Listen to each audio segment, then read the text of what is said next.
Welcome. It's 5:34. Let's stand for the Pledge of Allegiance, please. Pledge allegiance to the flag of the United States of America and to the republic for which it stands, one nation, under God, indivisible, with liberty and justice for all. All right, Ms. Cynthia, we can take roll call, please. Okay. Commissioner Holloway, Here. Commissioner Bauer, Present.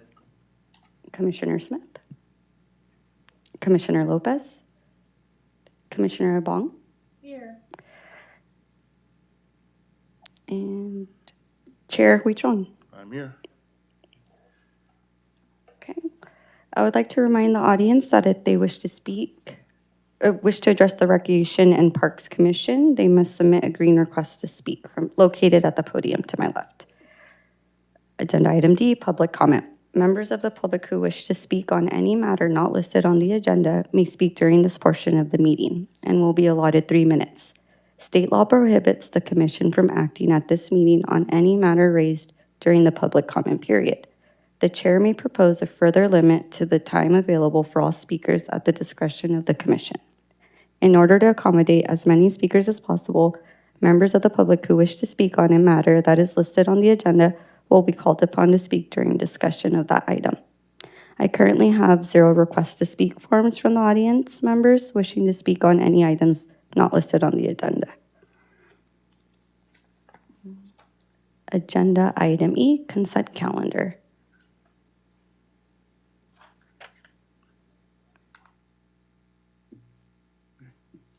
Yeah, go ahead to E1. E1, adoption of Recreation and Parks Commission minutes from May 27, 2025. Okay, for the minutes for the last meeting, do I have a motion to approve? I motion to approve the minutes. Second? I second. Really quick, I hate to do this, but before we take a vote, could we take a look at the report on the use of the co-sponsored rate for Merced Senior Community Center, Club 67 monthly dances? I just wanted to make a recommendation that we clarify that commission asked for the rental fee to be the monthly rate, but that the cleaning fee would be the straight charge. Just in case this ever gets called by the renter.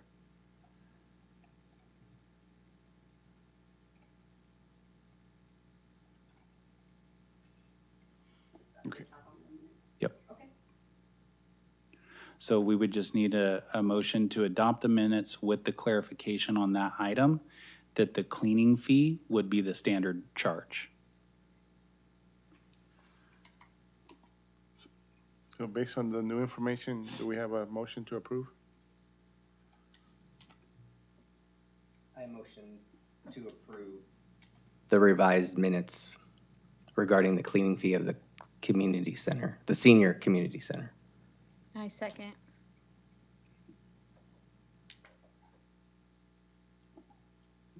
Do we vote? Yep. How do we vote? Do you need them to vote? Yeah, We got it's one more. it's a motion. I don't have my. Right here. Oh, my God, okay. Here you go. Cool. Thank you. I thought it was here. Okay, motion passes.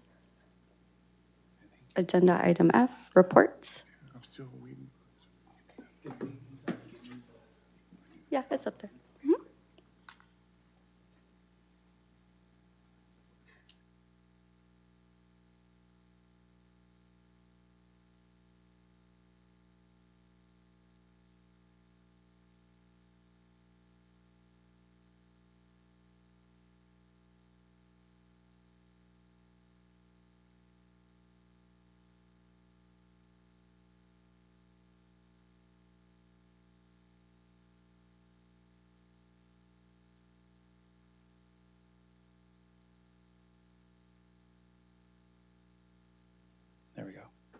Good evening, Commissioner Wetron and Commission, Chris Jensen, Parks and Community Services Director, giving you a monthly update for this month of June on where we're at with our programs and our projects and services. We had the 25-26 fiscal year budget adopted this past Monday by City Council. I'm sorry about the fine print, but we had several things to note from our specific budget that was adopted that I wanted to share with you and the public today. The city budget was adopted with the following major modifications to Parks and Community Services budget. Number one, reductions that were made. This year, we looked at cutting several of our camps that were strictly supported by the general fund or did not meet their cost recovery requirement for us to continue offering. Those camps were summer camp, stick to fitness sports clinics, and community reservations of our block party trailer. Outside of summer camp, everything else was free of charge to the community. And it was really essential that we look at what programs were covering their cost, which ones were highly attended, which were not in competition or undermining other services like WISE services that were already offered in the community. And so for summer camp, we had Merced City School District that we collaborated with to consider some grant or contract proposals I'll share with you in just a little bit, in lieu of offering the summer camp program, which is a direct expense to our department budget, and we retain or recuperate very little of that expense. Summer camp is being offered by Merced City School District at 4 different sites this summer. It's completely free, it's full day, and students are offered breakfast and lunch and before summer camp and after summer camp enrichment opportunities. So we thought it best for us not to be in competition with that, but also to amplify that opportunity for our families. The Stick to Fitness Sports Clinic, we were able to offer the tennis hits program, which is going on now. We have 2 levels that are offered at 2 different sessions over summer. And that has typically between 10 to 20 students register for it. So very little staff that are required to offer that service. And we did keep that program for our summer offering. Staffing, we reduced 1 full-time employee in the form of an outdoor recreation coordinator and about 15% of our part-time employment budget. We also looked at our contracts and we reduced 100% of the McCombs Youth Center lease agreement reimbursement. So right now we obligate $25,000 a year to reimburse the McCombs Youth Center leasee for any operating expenses they have for janitorial or utilities. The budget that was adopted eliminated that to a $0 commitment. The other reduction for contracts was 33% or 1/3 reduction of all other service agreements that were reimbursable.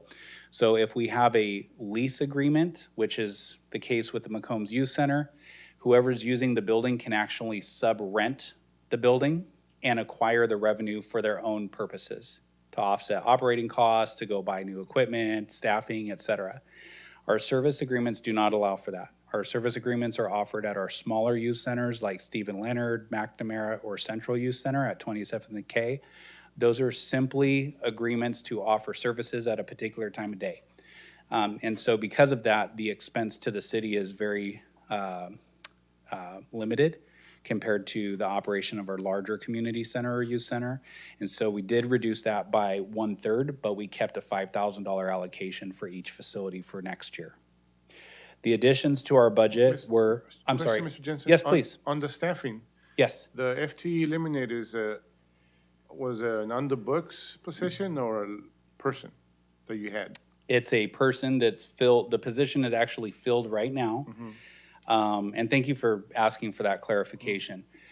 3 years ago, we acquired a grant through California Proposition 64 funding from the Board of State Community Corrections. The grant was to offer a enrichment program through outdoor recreation to at-risk youth or promising youth. So young people that were kind of on the fence academically, socially, psychologically. and give them kind of a proactive approach to reengaging to their community, family, and education. We developed the My City Mentoring Program to implement to try to meet that need in our community. So we've been serving at-risk youth for the last 3 years. We served almost 100 young people in the program, and that program included trips to local, state, regional, and national parks throughout California to try to introduce those young people to themselves, nature, and a group of their peers in a different way through mentorship and an engagement, developing a relationship with nature and the outdoors. The program was very successful. We were getting referrals from Merced County Behavioral Health and Merced County Probation. The funding was solely supported through the grant. The grant from the Board and State Community Corrections dried up, and this position was going to be funded solely through the general fund, along with another position. The council's direction was to eliminate one, and unfortunately, this was not the position that they chose to keep. We do have a contract that I'll speak on a little bit later. We actually will be going to the Merced City School District Board tomorrow night to support a proposal that was submitted earlier this month to fund this position back in our budget. What it will do is actually cover the cost of our sports coordinator, and then our general fund that currently doesn't fund this position but funds our sports coordinator would be able to supplement this position being maintained. So we do have some other contracts that are in the works that have been proposed to outside organizations to carry the cost associated with this position, but it is not in the general fund adopted budget. And just a second, on the can you just more clarification on the 100%? The first Reduction? part of it, agreement reimbursement. What does that mean again? So we are so right now we pay up to $25,000 a year in utility, janitorial, or landscaping costs to the Boys and Girls Club, who is our leasee at the McCombs Youth Center. This year's budget, we took all of that expense out, and we reduced that to $0 contribution. The rationale for that was that that building can be sub-rented to several outside organizations, private, public, nonprofit, et cetera, to recuperate the cost of operation that our other vendors do not have the autonomy to do in our smaller youth centers. And the second part, 33% reimbursement, does that mean if they're rented for $1,000, you get a third? No, sorry. So all other servicing agreements, we're talking about McNamara Youth Center, Stephen Leonard Youth Center, and 27th and K Street Youth Center. Those are service agreements instead of lease agreements. So with those agreements, we had $7,000 a piece for each building that we would do the same thing we do for the Boys and Girls Club at the McCombs Youth Center. We would pay up to $7,000 reimbursement for use of those buildings. We didn't want to reduce it to $0 for those buildings because we do not authorize those service providers to rent out the building. So they are not allowed to create a revenue stream off of the city facility. The McCombs Youth Center, they can. Whoever's using that building through a lease has the autonomy to go out and rent it out and generate revenue off of that, and they keep that revenue. The city does not. With our smaller youth centers, we reduce that $7,000 to about $5,500, or about 33% reduction. So we're no longer obligating $7,000. Anything above $5,500 in the form of utilities, the vendor that's providing services in those buildings would get invoiced from us, and they would be in charge of paying back. Okay, all right, thank you. So going back to the additions for our budget, we are looking to move the Parks and Community Services office, which right now we're at 670, let me try that again, 632 West 18th Street. So we're not in City Hall, but we're right across the Shannon Parkade in a business suite. That location has been very trying for our department, not only to grow, but also to cost recover our programs. We have a very difficult time getting outside to satellite venues to try to generate more revenue. We felt like moving to an actual community center would give us a lot of ability to do that. We have a vendor in Merced Senior Inc. who utilizes this facility in the morning and mid-afternoon, but not so much afternoon, late afternoon or evening hours. And so we wanted to really lean into that opportunity. And right now we're paying expenses, whether we're in the building or not, at both buildings. By moving into the Merced Senior Community Center will reduce the overhead cost of being in the business suite downtown. So it was a cost reduction measure. It's also a revenue generating measure, and it also supplies some of the, it addresses some of the concerns that Merced Senior Inc. has been raising to our office's attention over the last couple of years with staffing situations that have been reduced over time due to budget limitations, and also security issues with ongoing threats of trespassing, vandalism, things of that nature. So we'll be moving at some point this year. Our tentative timeline is December to kick the move off. We have a lot of work to do with engineering. We've already done some preliminary blueprints that show that our current operation where we're at will fit almost identically where we plan to move in the senior community center, but there will be some infrastructure modifications that are required. So we'll be putting out that work to bid and working with a contractor to carry those out later this year. So a big move for our office and Merced Senior Inc.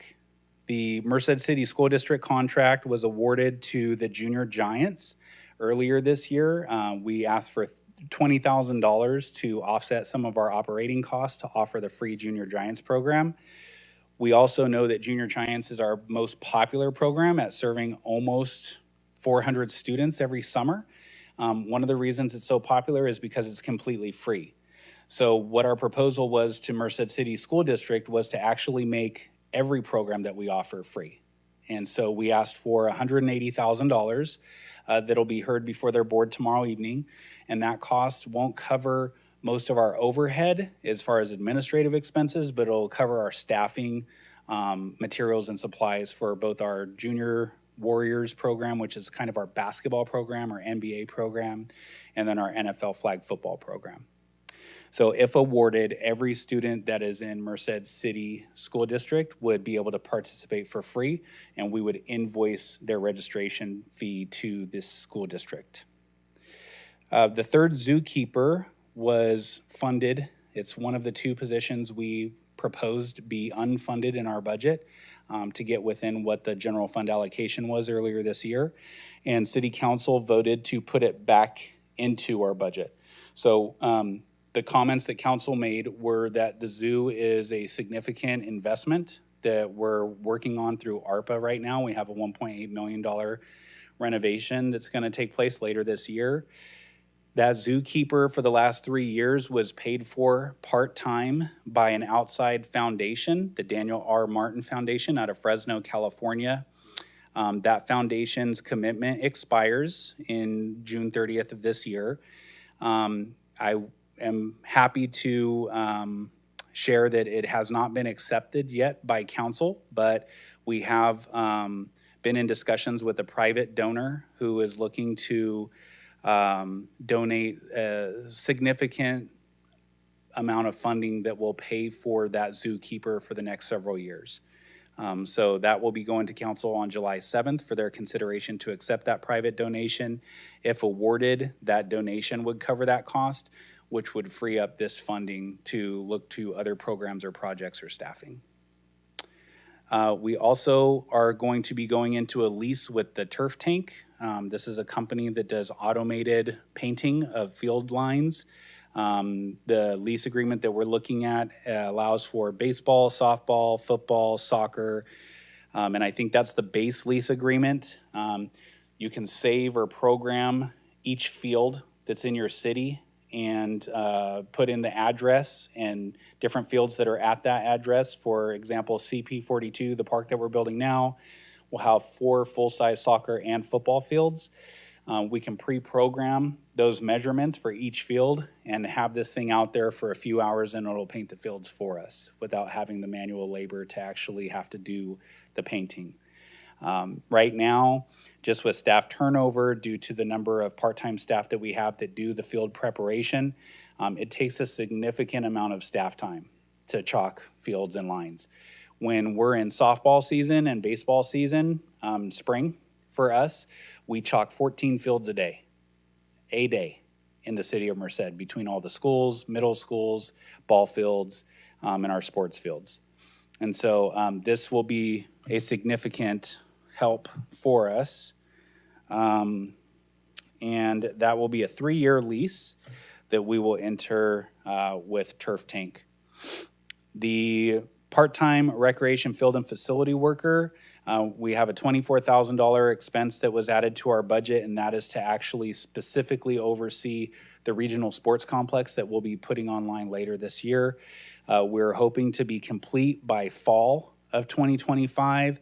We're going to let the fields grow in nice and deep over the fall and the winter, and come back really strong and open up for spring 2026 for CP42 or the regional sports complex.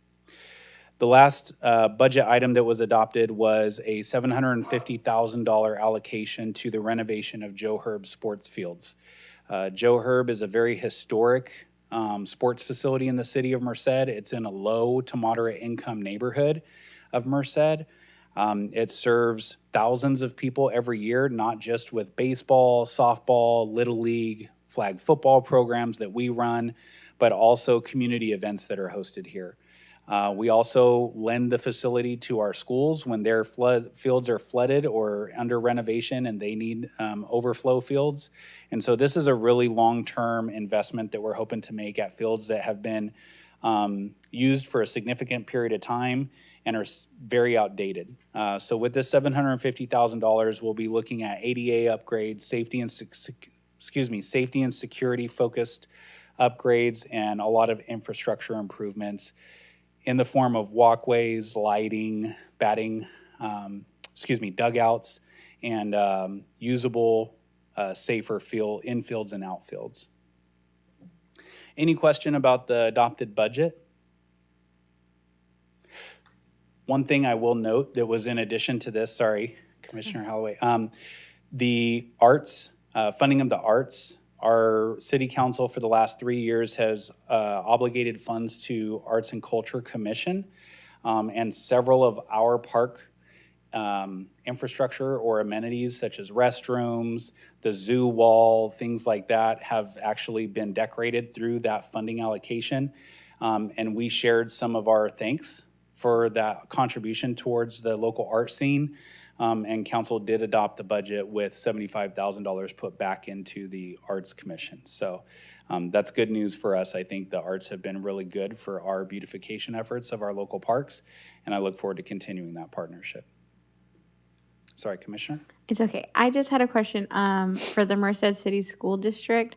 Will those programs only be offered to those kids, or does anyone else would have to pay for it? Yes. Okay. Yes, good clarification. So through MCSD, their ELOP funding, and I apologize, the acronym's not coming to my forefront of my memory right now, but it is some after school or before school enrichment funding. So the way it would work is any student in that district that registers with our office would be supplied transportation if necessary to our fields where we practice or play. And then their programming or participation would be paid for by the district. We will receive some funding upfront to help with mobilization costs and administrative costs, but then the rest would be billed retroactively. So we do have to come up with the funding ahead of time in our budget, and then we will be reimbursed throughout the season. The two other districts that we're looking at working with to acquire ELOP funding or ELOP funding is Weaver School District and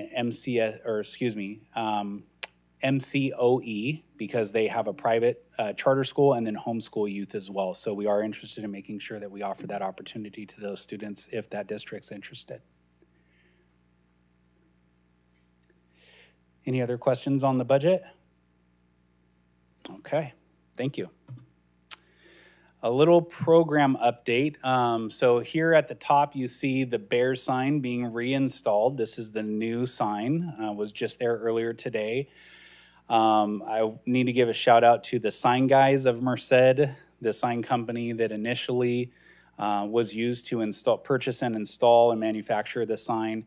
They dedicated pro bono the labor costs to manufacture and install this sign, the replacement sign.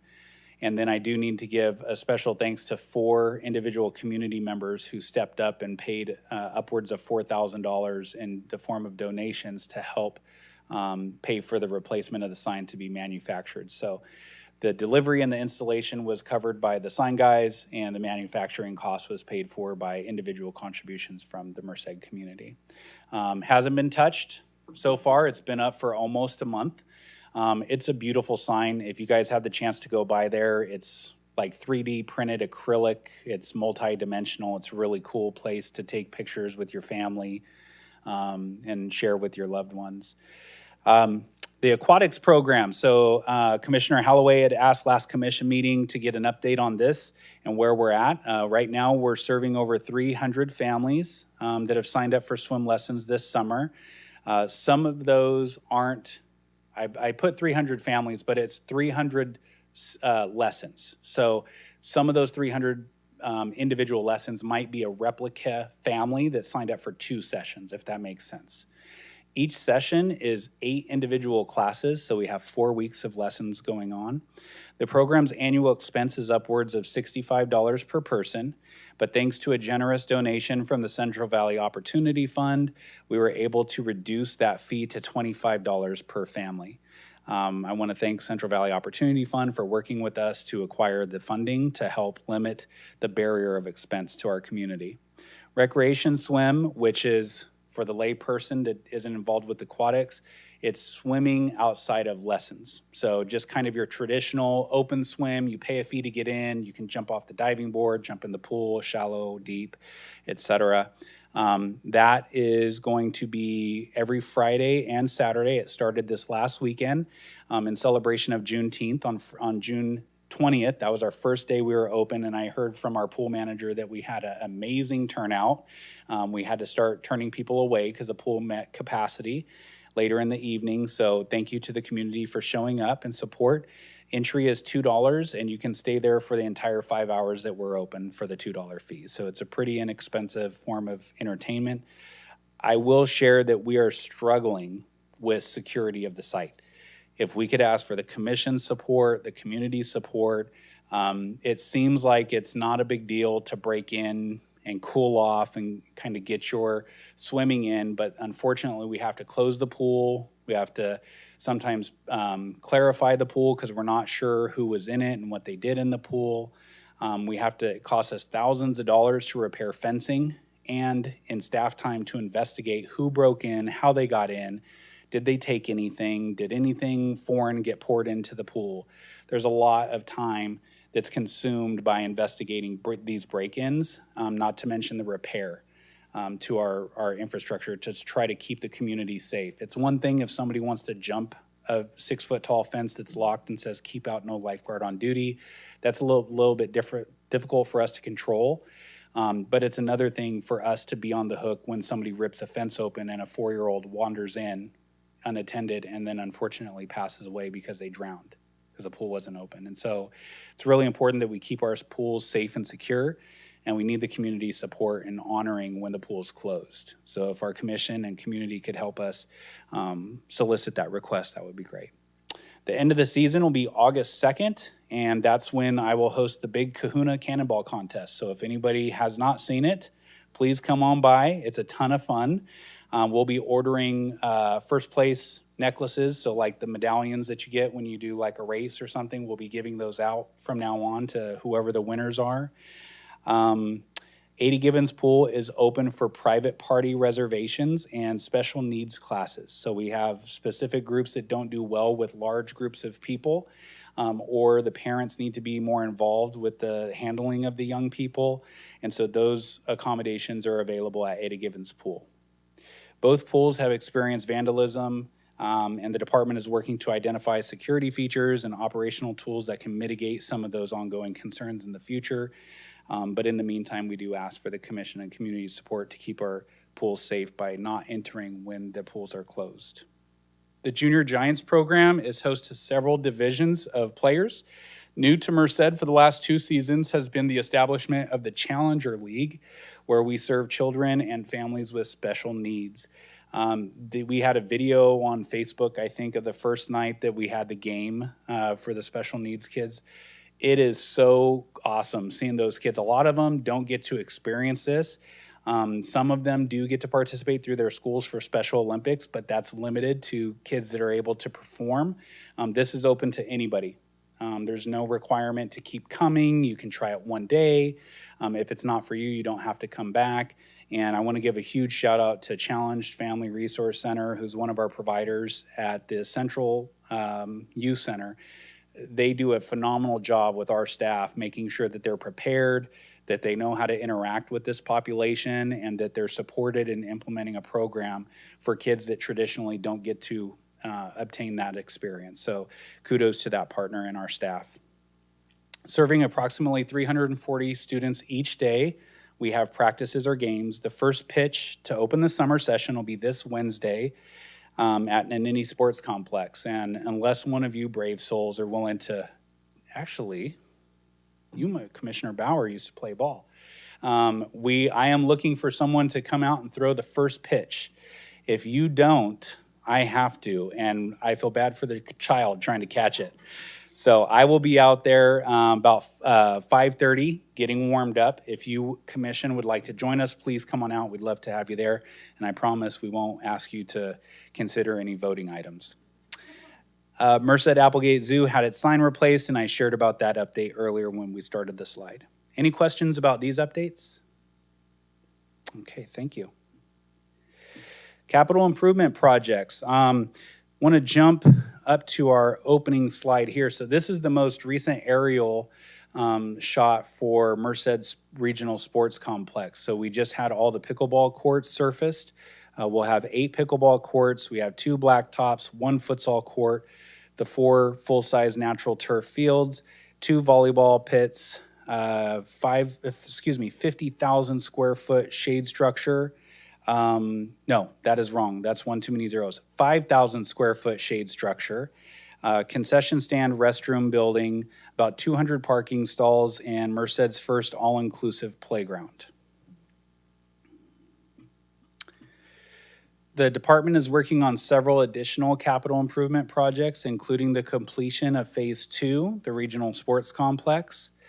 Phase 2 will include all the hard surface courts that you just saw the aerial footage of. Here's a ground level view of what those courts look like here.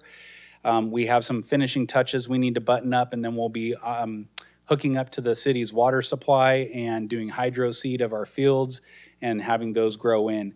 We'll probably have a soft opening this fall once we got some good grass established out there, but our full grand opening won't be until the spring, where we will be fully open for soccer play in 2026.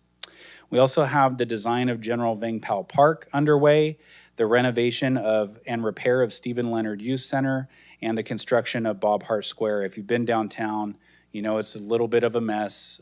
We apologize on behalf of the city. We know that it's a very big inconvenience for folks to have to use non-traditional routes to park and to navigate the downtown area. But want to give our thanks to the downtown businesses in Merced, and also the patrons that continue to support them during these times of sporadic closure on the streets down there. New to this year's list of projects will be the renovation of Joe Herb softball fields that I talked about earlier, the expansion of Farron's Park disc golf course parking lot, and the Applegate Park basketball court renovation. So we have Kittyland being renovated, the zoo, and we'll be working with the contractor to renovate the blacktop next to Kittyland as well. A quick high-speed rail update. This seems to change weekly, if not daily. But for the most part, the state has showcased a significant commitment to see high-speed rail through.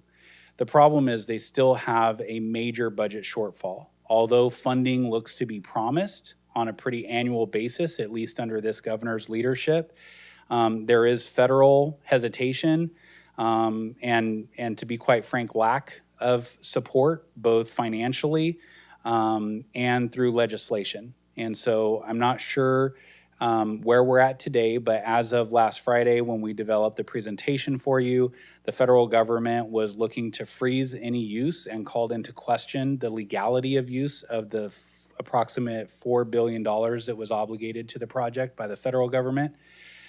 That's going to slow progress significantly on our area.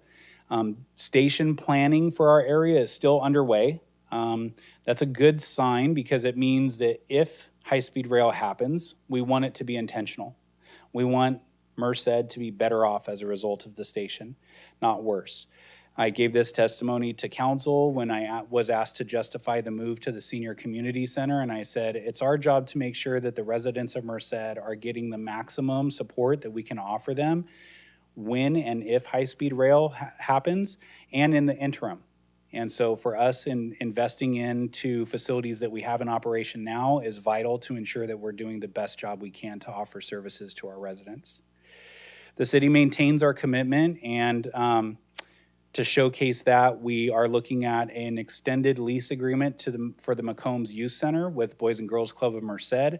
Instead of doing a 1 year with the opportunity to extend for 2 consecutive years, we're going back to a 5-year agreement with them with the potential to extend an additional 5 years.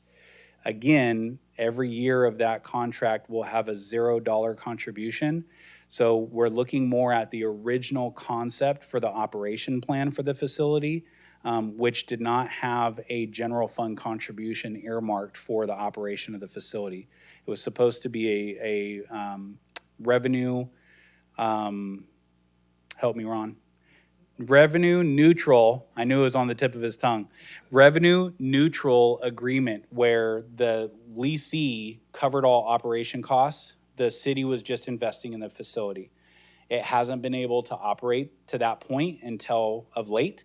The Boys and Girls Club is doing a great job. They're operating in several cities across the county, and they keep the Boys and Girls McCombs Youth Center pretty busy, and they've been willing to adopt the new lease structure of a zero obligation from the general fund. So grateful for that, and thankful for council's willingness to commit to the 5-year agreement.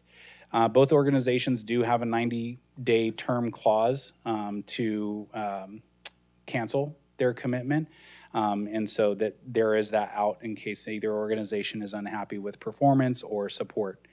And then the other thing that we're doing to really double down our investment in these facilities in light of high-speed rail is the move of Parks and Community Services to the Merced Senior Community Center. Again, some may think that that's a very short-sighted view. In my opinion, it's a long-term evaluation of a pending project that we know we need the most value out of our facilities for to try to replace them in the long term. So I appreciate Merced Senior Inc. and their support of this concept. We had a impromptu meeting with several of their board members to discuss this and the timeline, and so far we've had good partnership in seeing this concept through. So I want to give a thanks to that organization and their members. Any questions about high-speed rail from the commission? All right. Parks, Recreation, and Open Space Master Plan. The PROS plan is something that was adopted, or an initiative that the department took on earlier this year. We received funding from the Central Valley Opportunity Fund, who also paid for our swim lessons. They're a big supporter of ours right now, so I wanted to give a thanks to them. The Parks Master Plan was outsourced to a nonprofit organization called 110% Incorporated. They do park planning across the nation with different communities, different stages and ages, different sizes and scales, very different priorities across the nation. And so we wanted someone that had outside of the box thinking, not somebody that only worked with communities like Merced, but also communities that were vastly different than Merced, to think about what possibilities or potential might exist here that we don't see now. The planning efforts are still underway with a couple additional groups being hosted this next month. Those groups are facilitated by wisdom holders. These are individuals in the community that have been identified as stakeholders that represent a specific group or interest area of our community.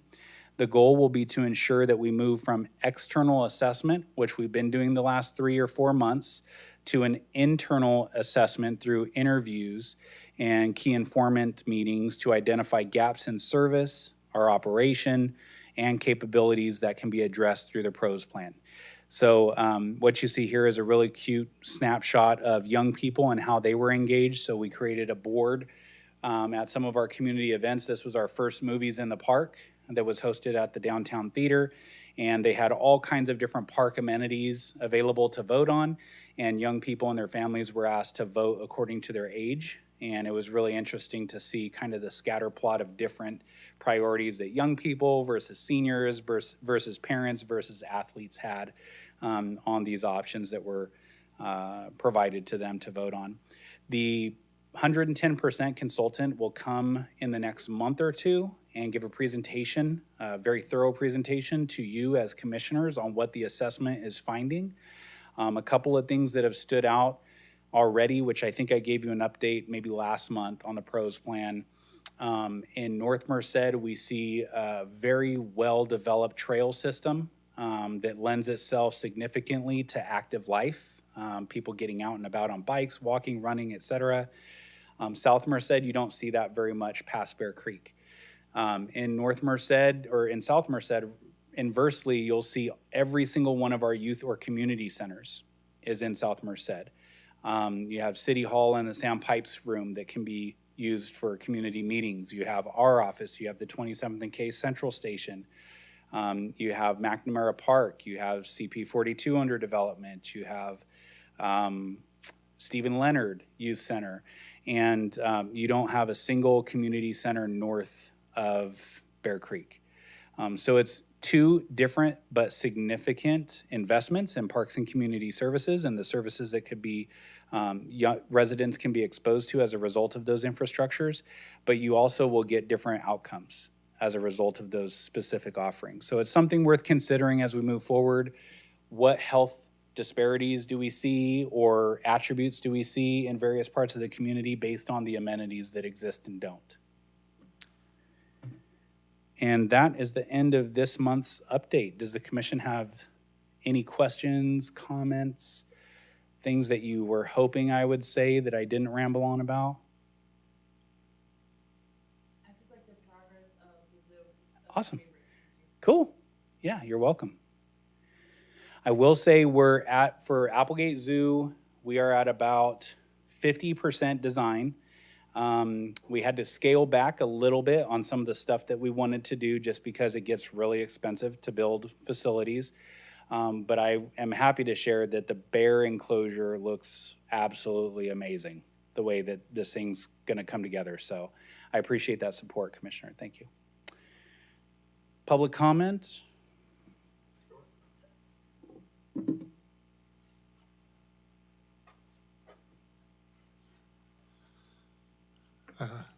Good evening, Commission.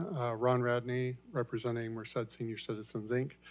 A couple of comments. First off, I want to express my appreciation to Director Jensen for his communication to Merced Senior Inc. about the move to the Senior Center, and that I want to go on record that we are excited about that move, and I think it will be beneficial both to Merced Senior Citizens, Inc. as well as to the park staff and the expanding the use of the building.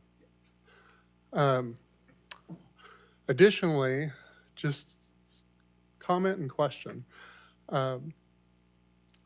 In a budget environment where the city is, struggling, parks is always low on the list and gets cut. So I think moving forward, we really need to think about covering fixed costs, at least for programs.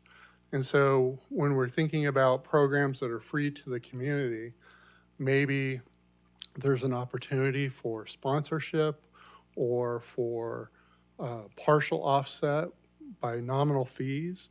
One of the comments that you made was the Junior Giants is free to the community. There are fixed costs associated, obviously, with administering that program. So is there an opportunity maybe to find some sponsorship to reduce the cost or get a nominal fee, whether it's $5 a kid or whatever, similar to the aquatics program? And start thinking that way of making sure that we're covering the fixed costs of every program that we administer so that the cuts don't cut as deep when the city makes cuts. That was just a suggestion. Thank you.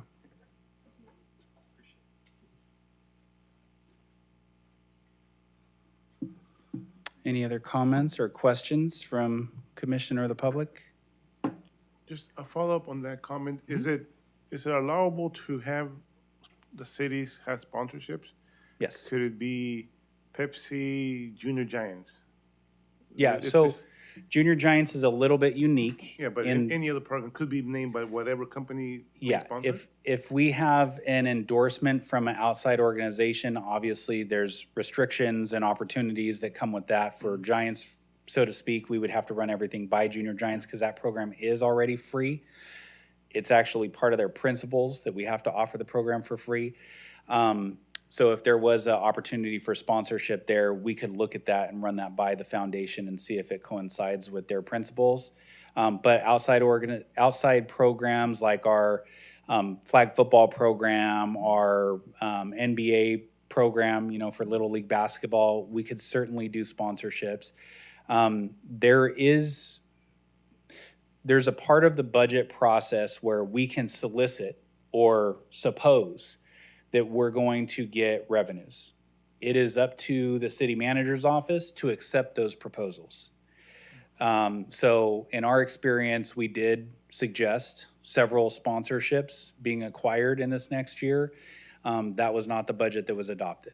And so what my message to staff was, and to our community, would be moving forward, that we need to show a strong action plan.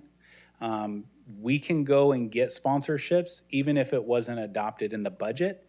We just can't project expenses higher than what our budget was adopted to accept, if that makes sense. So if we have any expense allocated in our budget, we have to have some revenue stream to offset that expense.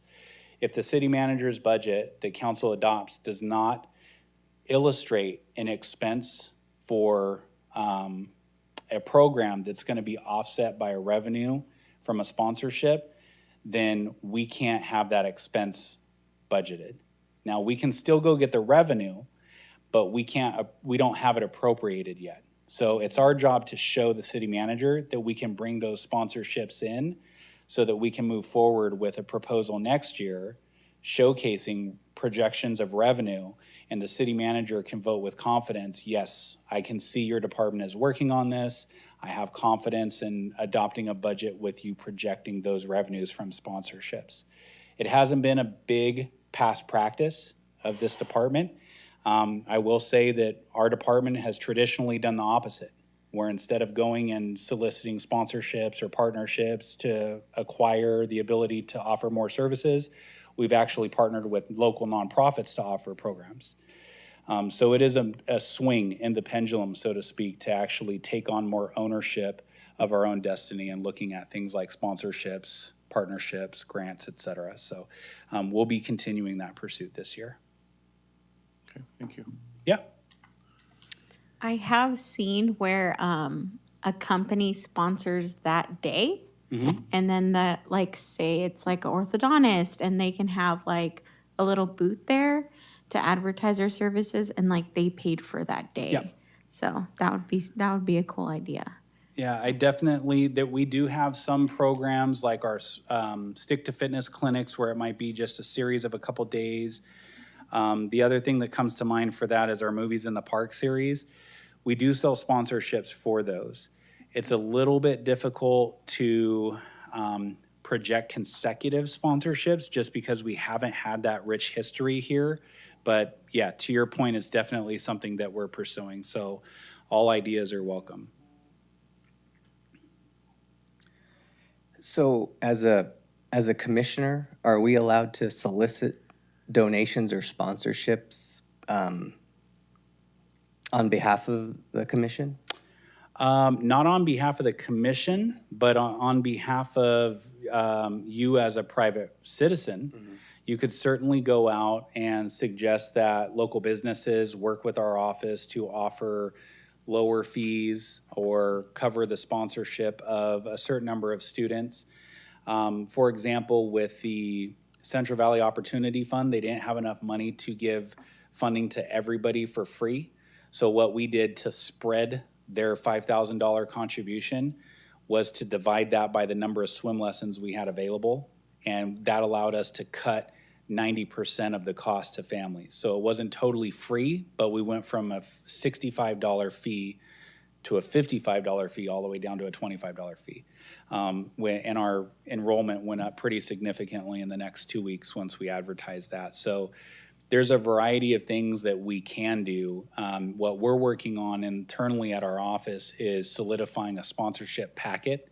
And that way we could have that either to scan a QR code and it could take you to our sponsorship opportunities, whether it was a movie in the park, Commissioner Holloway, for like a one-time, adopt a movie night, or we want to donate to Little League, or we want to donate to a project.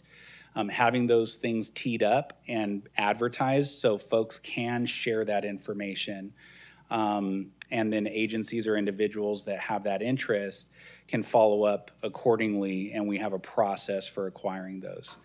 We have a donation acceptance policy or process, but it's kind of, it's too universal. We need to really hone down our sponsorship opportunities to make them more intentional and inviting, so it's not so ambiguous. How do I want to donate, but I'm not sure how. Do you need anything? We had somebody donate $200 just for baseballs one year, which is great, but if we don't run a baseball program, it's not a perfect fit. So we want to make sure that we have a sponsorship packet so we can advertise what opportunities exist with our department. And we should have that ready for you all. It's actually something I could present next month. Okay. Thank you. You're welcome.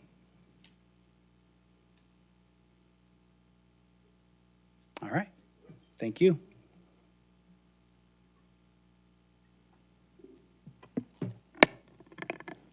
Okay, agenda item G, business. Agenda item G1, any requests to add an item to a future agenda? Any items from commission for next meeting? None? I heard Joe say the sponsorship packet. Yeah, can we add the sponsorship packet update, please?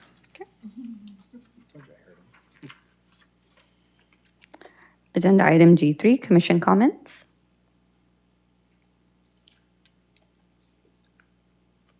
Comments, commissioners? Final comments? Well, I've been taking my son to the movies in the park, and he seems to be enjoying it. There's been a couple, oh, sorry.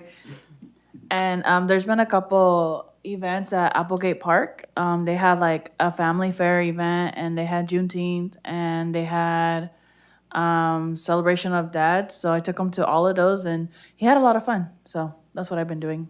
We've been doing. Thank you. Further? No, none? Okay. Agenda item H, adjournment. We have to vote. Do we have a motion to adjourn? Oh, yes. I motion to adjourn. Second? Say that off. I second that. No, he second. I second. Oh, no, I'm sorry, I called for a second. It doesn't matter. So I think this will be unanimous, so it is 6:28. See you next month. All right. Good job. Thanks. I was the only one late this time.